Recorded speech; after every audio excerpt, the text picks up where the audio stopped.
Et mon nous vivons tant que la vie nous le permet. Vivons chaque jour comme si c'était Bienvenue chez nous, chez les Matadi. Bonjour, bonjour, bonsoir, bonjour, shalom, bienvenue chez nous. Nous rendons grâce à Dieu, nous bénissons l'Éternel parce que c'est encore une grâce que l'Éternel Dieu nous a faite de pouvoir être là devant vos écrans, ordinateurs, téléphones, afin de vous transmettre ce message de la part du Seigneur. Voilà, on aimerait, avant de commencer ou de poursuivre, vous remercier pour tous vos retours, pour vos likes, pour vos commentaires, pour vos conseils que vous nous avez prodigués à la suite de la première émission, de la première vidéo que nous avons lancée sur les réseaux sociaux. En tout cas, nous tenions vraiment à vous remercier pour tout ce que vous avez fait, pour tout ce que vous avez, le temps que vous avez passé à regarder la vidéo et pour vos impressions. En tout cas, nous portons vos conseils à cœur et que le Seigneur nous aide à bien mener cette œuvre. Voilà. Gloire à Dieu. Nous parlons aujourd'hui sur la victoire sur la honte. La victoire sur la honte. La victoire sur la honte. Est-ce que tu peux expliquer un peu le thème? Pourquoi la victoire sur la honte? En fait, nous parlons de la victoire sur la honte parce qu'aujourd'hui, nous savons que beaucoup de gens traversent des temps durs, des temps difficiles. Il y en a qui ont eu à faire des erreurs dans leur vie parce que la honte provient toujours de l'humiliation ou d'un mal qui a été fait quelque part. Et nous voyons par exemple Adam, après avoir péché, il va se cacher derrière un arbre et Dieu descend dans le jardin dedans et pose la question à Adam, Adam, où es-tu? Et Adam dit, je me cache. Pourquoi Adam s'est caché? C'est parce que Adam avait honte. Le péché a amené la honte dans la vie de Adam. Et aujourd'hui, nous voyons aussi combien beaucoup de gens meurent aussi à cause de la honte. Il y en a qui abandonnent l'œuvre de Dieu, l'église, le chemin de l'église à cause de la honte. Il y en a même qui ont abandonné Dieu parce qu'ils ont eu à faire des erreurs dans leur vie et ont été rejetés par leurs églises. Et voilà qu'aujourd'hui, ils se disent être déçus par les églises. Et je crois que par la grâce de Dieu, ce message va relever plusieurs. Et nous rendons grâce à Dieu pour cela.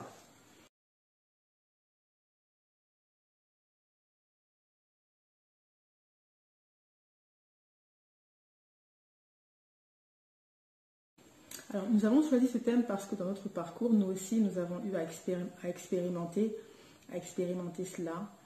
Et du coup, comme on l'a dit dans la précédente émission, nous avons eu notre premier fils, Dan Junior, qui a aujourd'hui 11 ans par la grâce de Dieu. Nous avons eu notre premier fils hors du mariage. Alors, c'est vrai que le programme était déjà bien établi. On savait qu'on allait se fiancer à telle date, se marier à telle date. Et on était tellement sûrs de nous que je pense qu'on s'est laissé emporter et la grossesse est arrivée. Donc moi, je n'avais jamais eu recours aux moyens de contraception, donc je ne savais pas trop comment ça se passait. Et voilà, je suis tombée enceinte de Dan Junior. Ça a été...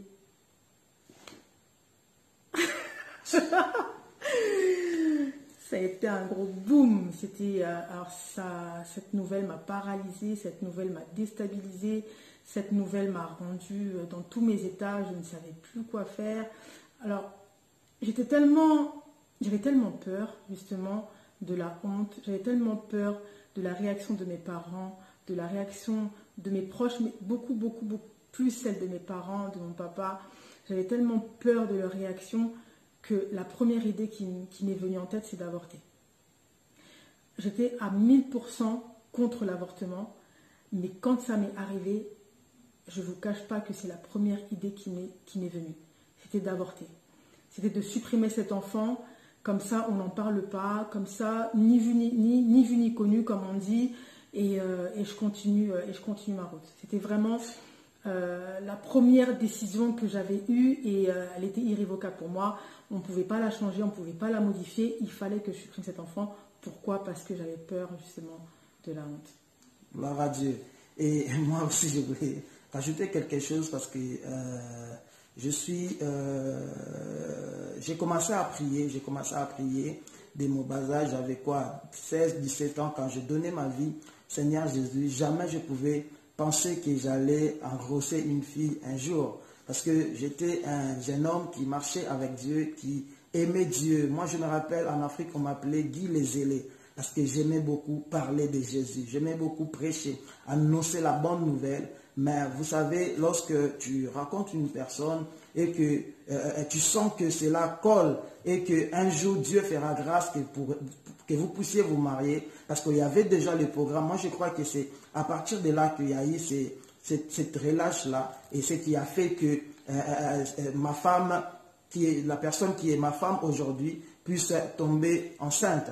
Et je vous dis que ce n'était pas facile, parce que je servais à l'église. À ce temps-là, j'étais à la main de l'Éternel, à l'armée de Victoire. Je servais à l'armée de Victoire, et on m'appelait évangéliste, on m'appelait frère. Je dirigeais un département de l'église, le département de l'évangélisation. J'étais le responsable de ce département-là. J'avais plusieurs jeunes derrière moi. Et cette nouvelle-là m'a vraiment terrassé. Mais je crois que depuis que j'ai commencé à prier, je grandissais, j'avais dit jamais je pourrais pousser une fille que j'ai engrossée à pouvoir avorter. Donc voilà. Et c'était un matin, la veille, j'ai vu dans son sac, en réalité, il y avait des papiers. Elle était partie faire des examens, des prises de sang, tout ça, et il y avait un rendez-vous. Je sais même pas comment tu as vu ça, toi. Ah, elle avait un rendez-vous pour aller justement Des prises de sang, ouais. aller faire des prises de sang pour avorter par la suite. Et je me rappelle, je me suis réveillé très tôt le matin et je suis parti à sa gare. C'était à Rosny-sous-Bois, et là j'ai attendu à la gare. Et quand elle est sortie de chez elle, elle a vu que j'étais déjà à la gare. Qu'est-ce qu'il est venu faire?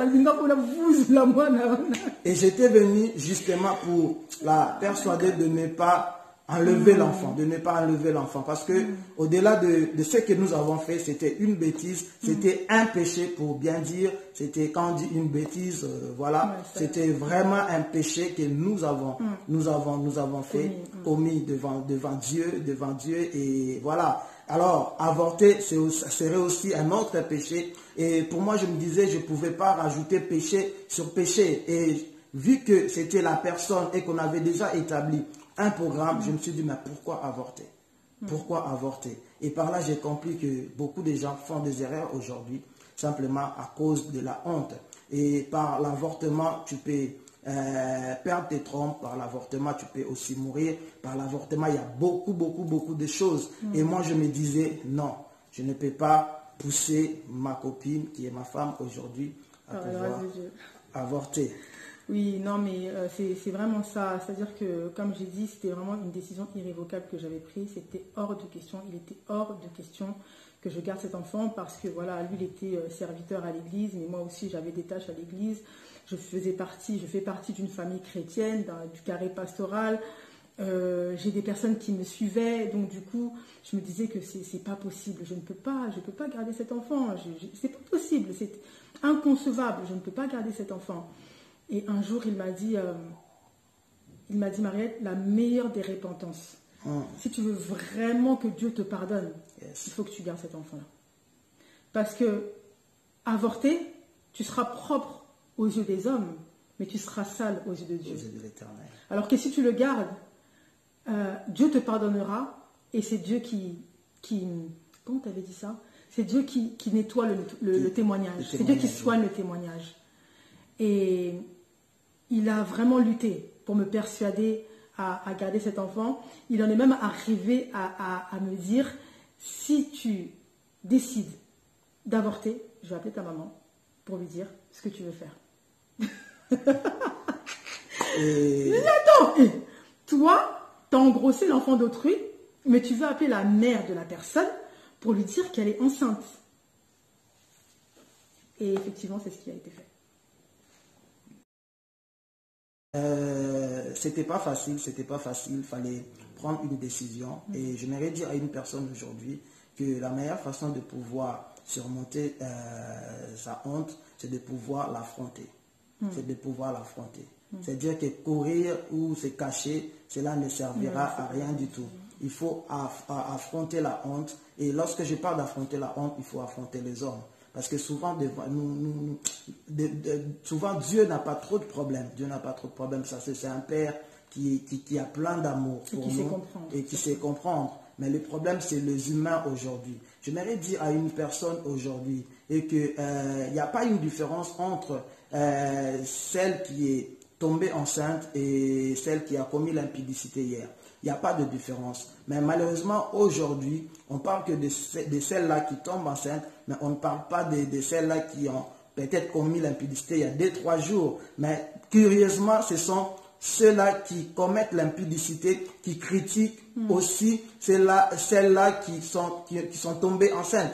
Voyez, et c'est toujours comme ça. Et moi, j'ai compris ces choses et je savais que c'est comment ce monde fonctionne, tout ça. Et cela m'a aidé à pouvoir, en fait, surmonter ma honte. C'est-à-dire que je me suis dit que moi, les hommes, je m'en fous. Ce qui était important pour moi, c'était Dieu. La Bible dit dans 2 Chroniques 7, 14, la Bible dit, si mon peuple sur qui est invoqué mon nom, s'il me lui prie, s'il se détourne de leur mal, moi Dieu, j'ai rouvriré le ciel pour eux. Vous voyez, le problème ce n'est pas les hommes, mais le problème c'est entre toi et Dieu. Le problème c'est entre toi et Dieu. C'est-à-dire que tu dois savoir que tu n'es pas face aux hommes, mais tu es face à l'Éternel. Les hommes peuvent te critiquer aujourd'hui, mais demain ce sont les mêmes personnes qui vont t'acclamer. Parce que nous avons vu ça lorsque notre fils Dan était né. Tout le monde parlait de Dan, mais au début ce n'était pas facile. Alors comment moi je puis surmonter cette honte-là? Premièrement, je devais d'abord affronter en fait ma femme, essayer de la parler, de la persuader de ne pas faire cette erreur, cette grosse bêtise. Et deuxièmement, j'étais obligé d'appeler ma belle-mère. Chose qui n'était pas facile, mais j'étais obligé de le faire.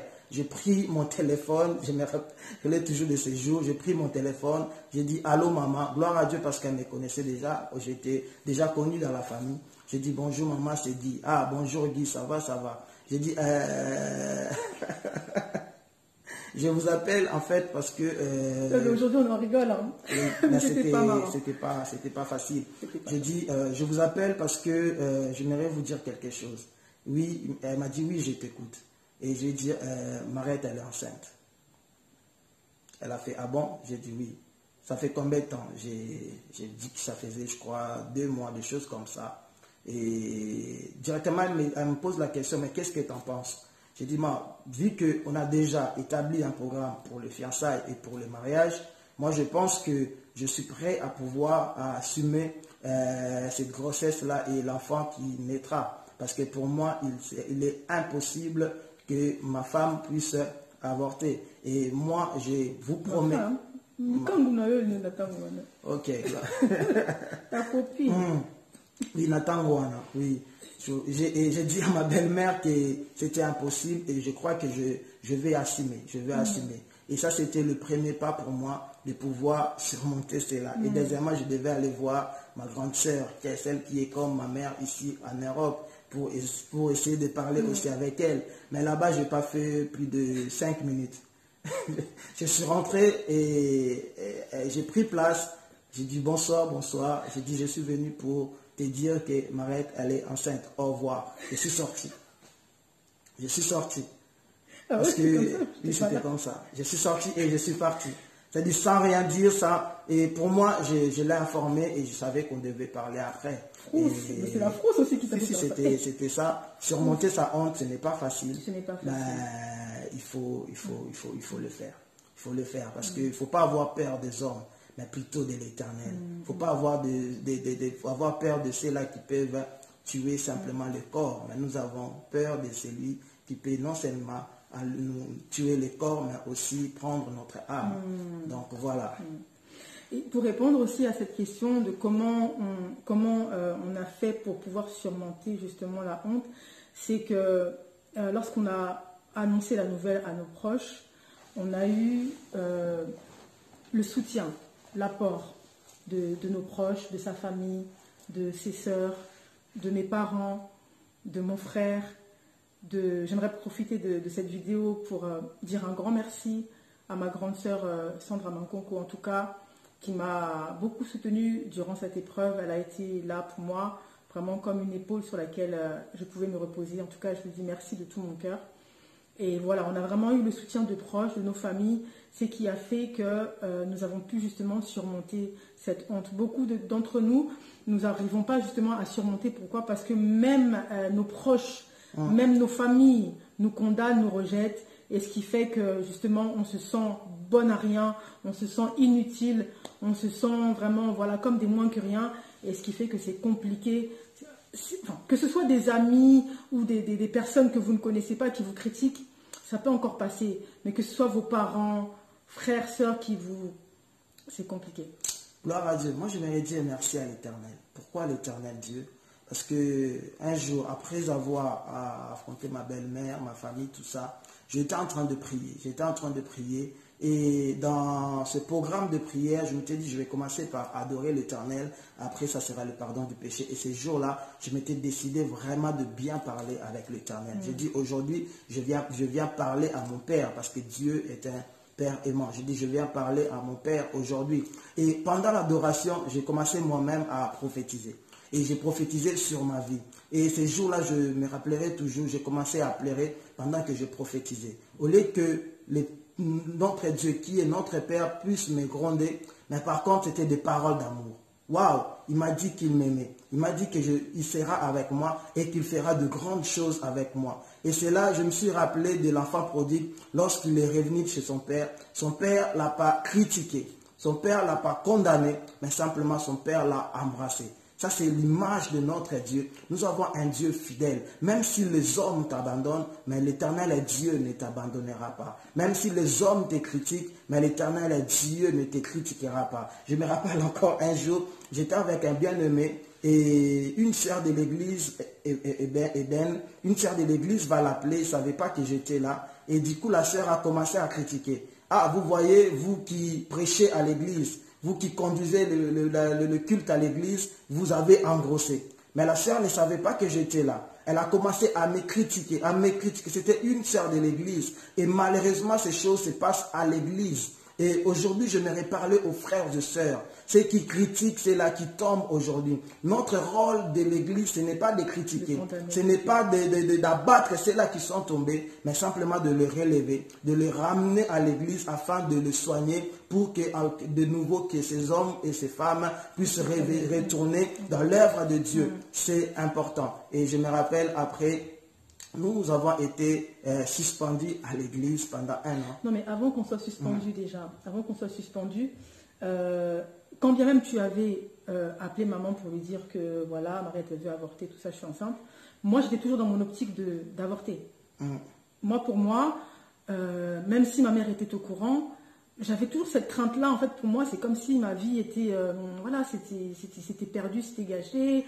Tous ces efforts-là pour au final en arriver à là, pour moi, c'était vraiment compliqué. Et un jour, je me rappelle, on était en train de parler au téléphone, justement, tu étais encore en train de me persuader, Mariette, fais pas ça, maman, s'il te plaît.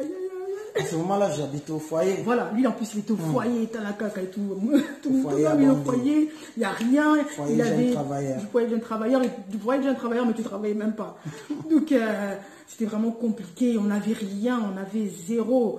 Moi, je venais de commencer un travail, j'avais fini mes études, j'avais mes diplômes, et voilà, je venais de commencer un travail, et cette grossesse-là qui arrive, je dis, mais oh, malchance, au moins non. C'est quoi le problème? Donc moi, j'étais encore dans cette optique-là que non, il faut que j'avorte. Et du coup, on était en train de parler au téléphone, je me rappellerai toujours de ce jour-là, on parlait au téléphone, en train de me persuader, non, ne fais pas ça, ne fais pas ça, ne fais pas ça, ne fais pas ça. Au moment, Dieu m'entend parler. Dieu m'entend parler. Au moment où je lui ai dit, bon, ok, c'est bon, je garde. Il y a un ami qui m'appelle. Dieu m'entend parler. Un ami qui m'appelle. Un ami que je n'ai pas vu depuis des mois et des mois. Qui m'appelle pour me dire, donc il m'appelle en double appel. Je dis, attends, je vais prendre l'appel de quelqu'un qui m'appelle. Je réponds. Donc cet ami m'appelle pour me dire que « Ah Mariette, ça va et tout, tu vas bien, ça fait longtemps. Écoute, tu recherches pas un appartement ?» Comment cette personne-là peut savoir d'où il est venu? Ça, c'est l'Éternel. J'ai compris qu'en fait, oui, j'ai fait une bêtise.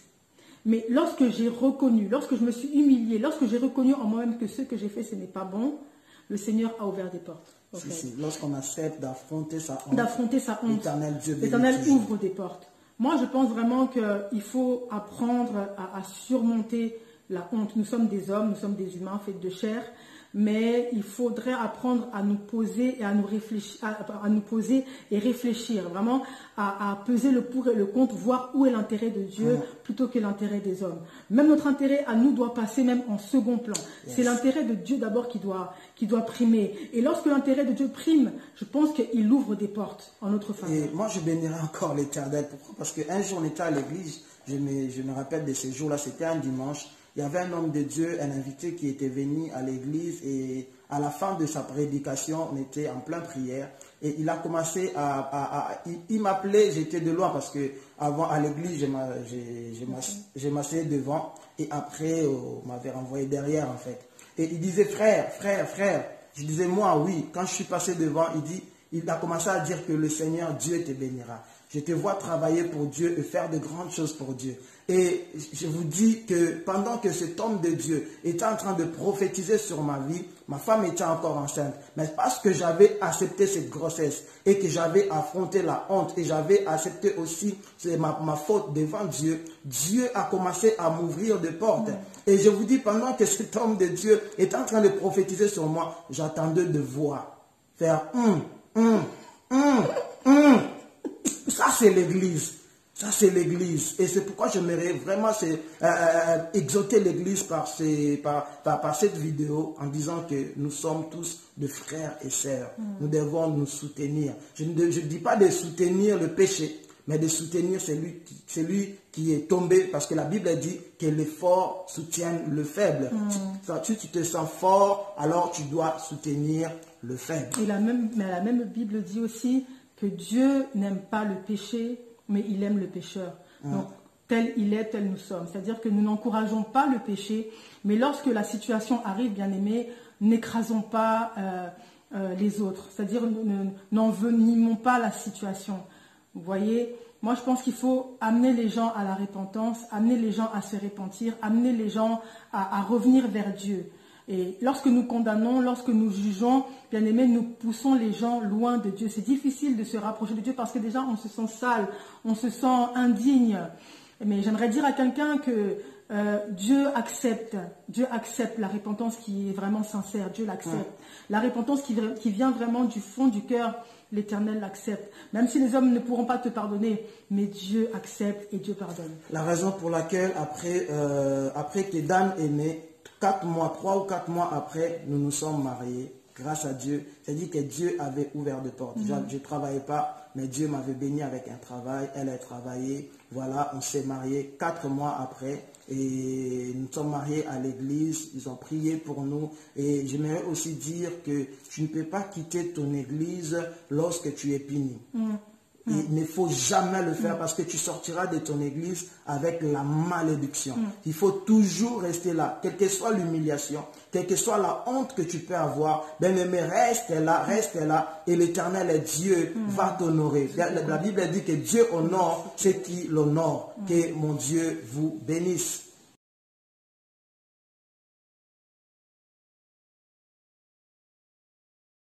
Gloire à Dieu, gloire à Dieu. Je vais répondre à cette question. Je dirais que celui ou celle qui veut rester pur jusqu'au mariage peut rester consacré à l'Éternel. Marcher avec Dieu, marcher dans la crainte de l'Éternel. Et je vous dis que l'Éternel Dieu vous bénira. C'est vrai que la Bible dit la chair est faible, mais l'esprit est bien disposé. Il suffit simplement de ne pas donner l'occasion à l'ennemi, au diable. Ne vous retrouvez pas dans des endroits qui vont favoriser l'impudicité. Restez réellement concentré à Dieu. Par là, j'aimerais dire, nous parlons aujourd'hui sur la grossesse, mais nous bénissons Dieu parce que c'était la grossesse. Mais ça pouvait être une maladie.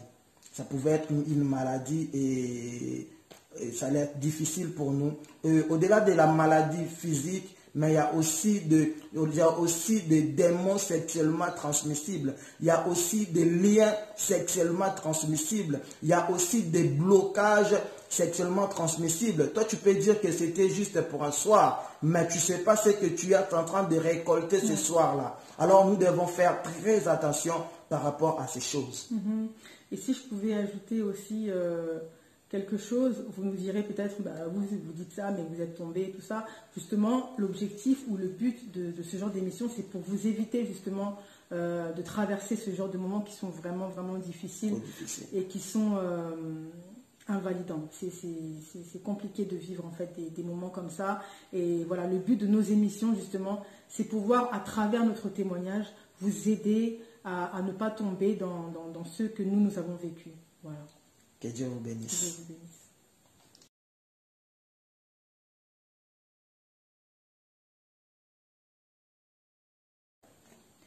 Alors, pour celle qui a déjà avorté, comme on a dit tout à l'heure, moi je pense qu'une repentance sincère, Dieu l'agréait.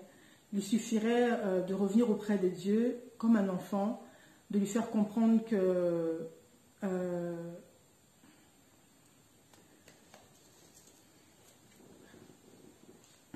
alors à celle qui a déjà avorté, comme on l'a dit tout à l'heure, Dieu agrée la prière des personnes qui se répandent vraiment sincèrement, qui reviennent à Dieu et qui reconnaissent vraiment leurs fautes. Dieu pardonne les fautes des personnes qui reconnaissent justement ces fautes-là. Donc pour celles qui ont déjà avorté, moi je pense qu'il faut oublier les événements passés, parce que la Bible dit je vais faire des choses nouvelles. Donc les choses anciennes sont passées, il faut vraiment les faire passer. Si Dieu les a fait passer, toi aussi tu dois les faire passer. Ouais, il faut vraiment ne plus penser aux événements passés, parce que Dieu est sur le point, Dieu est capable, Dieu a envie de faire des choses nouvelles avec toi, mais c'est toi qui te bloques. C'est toi qui penses que Dieu est comme un homme, comme les hommes disent pardonner, mais je peux pardonner, mais je n'oublie pas. Non, Dieu pardonne et il oublie, il efface. Voilà, donc moi je pense que si Dieu peut pardonner, tu peux te pardonner toi aussi, toi-même, et puis oublier.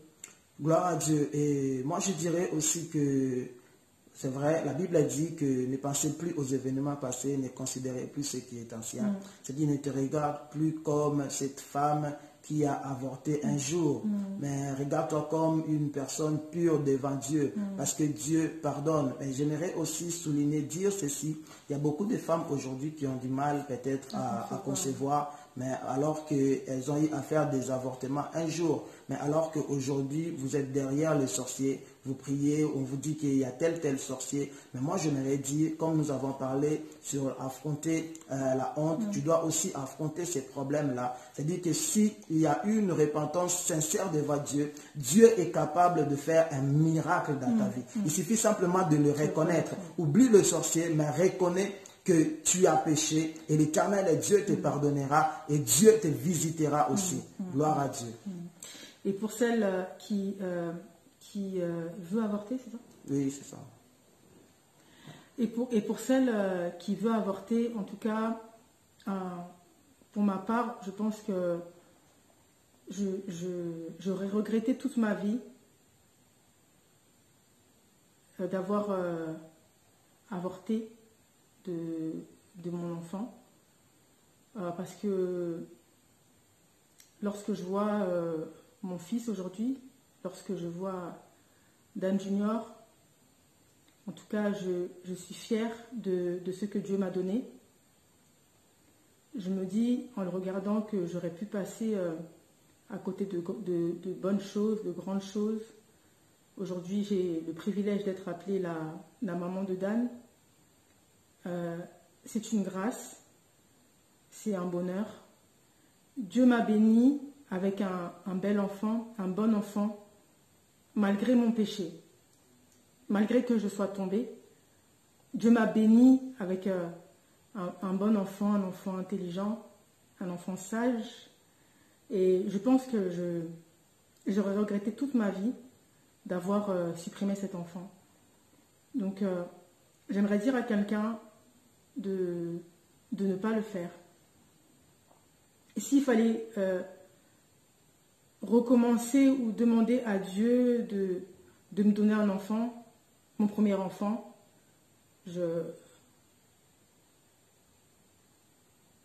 j'aurais toujours voulu que ce soit Dan. Donc j'incite quelqu'un à ne pas le faire, à garder l'enfant, parce que je crois et je suis sûre que Dan est une bénédiction pour le monde. Quand je le vois avec ses grands-parents, je me dis, si j'avais supprimé cet enfant, mes parents seraient passés à côté de bons moments de joie. Que Dieu soit béni. Gloire à Dieu, gloire au Seigneur. Que Dieu soit loué. C'est vraiment un conseil que nous sommes en train de donner à celle qui veut avorter, de ne pas le faire, de ne pas le faire. 5 ans après, 10 ans après, tu diras gloire à Dieu, gloire au Seigneur, et tu béniras l'Éternel pour la force que Dieu t'a donnée. Ne regarde pas les hommes, ne regarde pas ceux qui t'insultent, ne regarde pas ceux qui t'humilient, mais regarde à l'Éternel. Que tes yeux soient fixés vers Dieu. L'Éternel et Dieu relèvera ta tête parce que tu as accepté d'affronter la honte. Parce que tu as accepté d'affronter la honte, ça veut dire que tu as reconnu tes péchés et l'Éternel et Dieu te pardonnera et Dieu te fera du bien. Que Dieu vous bénisse.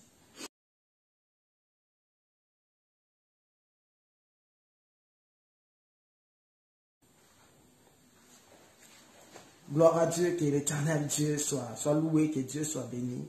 Alors, j'aimerais dire ceci, que l'enfant demeure une bénédiction. Que ce soit que l'enfant est né hors ou dans les mariages. Il y a plusieurs exemples dans la Bible. La Bible parle d'un enfant qu'on appelle Jephthé. Jephthé était né hors les mariages. C'était en plus l'enfant d'une femme prostituée, mais que Dieu a élevé dans cette famille-là. Et tous ses frères étaient obligés de venir chercher Jephthé, et Jephthé était devenu leur chef. C'est-à-dire que Dieu est capable de faire de grandes choses dans la vie d'un enfant qui est né hors le mariage. Au-delà d'être né hors le mariage, je peux voir, il y a d'autres enfants qui sont nés par le viol, tout ça. Mais après des années, leurs mères se sont réjouies. Pourquoi? Parce que Dieu les a bénis au travers de ces enfants-là. C'est-à-dire que l'enfant demain reste toujours une bénédiction. J'aimerais dire à une femme de ne pas regarder ton fils ou ta fille comme une malédiction. Non, l'enfant n'est pas une malédiction. Ce n'est pas l'enfant qui a péché, mais c'est nous qui avons péché. Mais l'enfant ne peut rien. Ces jours-là, l'enfant n'était pas là encore. C'était nous. C'était pas l'enfant. Alors l'enfant était calme dans l'éternité, mais c'est nous qui avons fait appel à lui. Alors l'enfant demeure et reste une bénédiction. Lorsqu'on voit notre fils aujourd'hui, il va avoir 12 ans au mois de juillet, et c'est une grâce, c'est une bénédiction. On voit comment il est avec ses frères, et nous rendons grâce à l'Éternel. Alors je conclue pour dire que l'enfant soit né dans le mariage et hors le mariage, l'enfant reste une bénédiction. L'enfant qui est né hors le mariage peut être élevé plus que l'enfant qui est né dans le mariage. Tout comme l'enfant qui est né dans le mariage peut être élevé plus que l'enfant qui est né hors le mariage. Cela dépend du plan de Dieu dans la vie de cet enfant-là. Et je peux aussi parler d'Ismaël. Ismaël était né hors le mariage.